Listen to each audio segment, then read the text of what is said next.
Assalamualaikum warahmatullahi wabarakatuh. Rekan-rekan sekalian, sahabat sekalian, terima kasih. Banyak sekali pertanyaan yang masuk ke rumah konseling. Nanti teman-teman yang ingin mengajukan pertanyaan bisa melalui email kami ataupun DM di Instagram kami dan Instagram saya ataupun istri saya juga. Hari ini saya akan menjawab pertanyaan dari seorang akhwat ya, seorang remaja putri yang bertanya, "Pak, apa sih kriteria orang yang sudah siap menikah?" Nah, ini nih. Ini banyak sekali juga ditanyakan ketika seminar-seminar tentang pernikahan. Apa indikator orang-orang yang sudah layak menikah? Yang pertama segi usia, udah pasti. Walaupun terkadang usia fisik belum tentu sama dengan usia psikologis.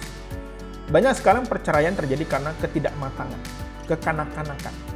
Untuk itu saya melihat ya, kesiapan mental, spiritual, fisikal ini harus menjadi yang utama. Ada banyak orang yang terpaksa menikah karena tadi desakan orang tua, desakan lingkungan ya.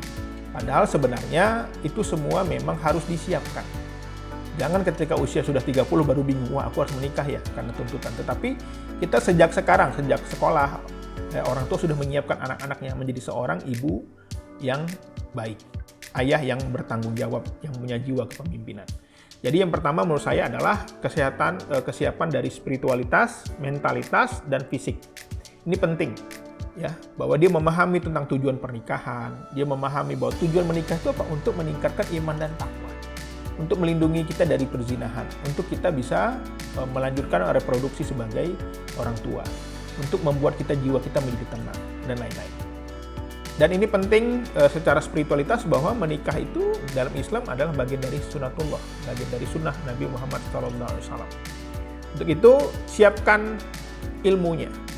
Ini penting. Baik dari ilmu agamanya, hukum-hukumnya, psikologisnya, kesehatan. Yang kedua adalah mental, ini penting, mental. Tentu saja kita menikah dengan orang yang mungkin baru kita kenal. Untuk itu kita perlu beradaptasi. Jangan salah memilih, ini penting, jangan salah memilih. Jadi lagi-lagi kesiapan mental ini penting dan psikologis, emosional. Latihlah diri kita untuk menghadapi masalah. Karena terkadang banyak sekali kasus kekerasan dalam rumah tangga itu tidak berdiri sendiri. Karena ada sebab dan akibat. Tak ada asap kalau tak ada api. Jadi, lagi-lagi latihlah diri kita untuk menahan emosi. Self-control. Ya.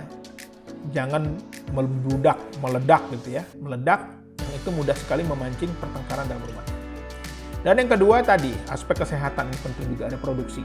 Ya, banyak sekali remaja putri yang kami dapatkan kasus-kasusnya mengalami gangguan reproduksi, apakah itu keputihan, apakah itu gangguan ada benjolan di rahimnya dan lain, itu harus disiapkan, harus dicek, medical check up agar dalam pernikahan tidak menjadi masalah. Untuk itu, lagi-lagi dari sekarang ikutilah kursus-kursus pernikahan. Ya, ceramah-ceramah pernikahan, bacalah buku-buku dengan pernikahan, tontonlah ceramah-ceramah tentang pernikahan, dan kami di Rumah Konseling juga punya aplikasi yang namanya kursusnikah.com dan sekolahparenting.com. Nanti teman-teman bisa kunjungi website ini. Insya Allah kami akan memberikan sertifikat dan kurikulum yang kami bahas dalam kursus pernikahan ini, bimbingan perkawinan, sesuai dengan kurikulum yang disampaikan Kementerian Agama Republik Indonesia. Demikian jawaban dari saya. Assalamualaikum warahmatullahi wabarakatuh.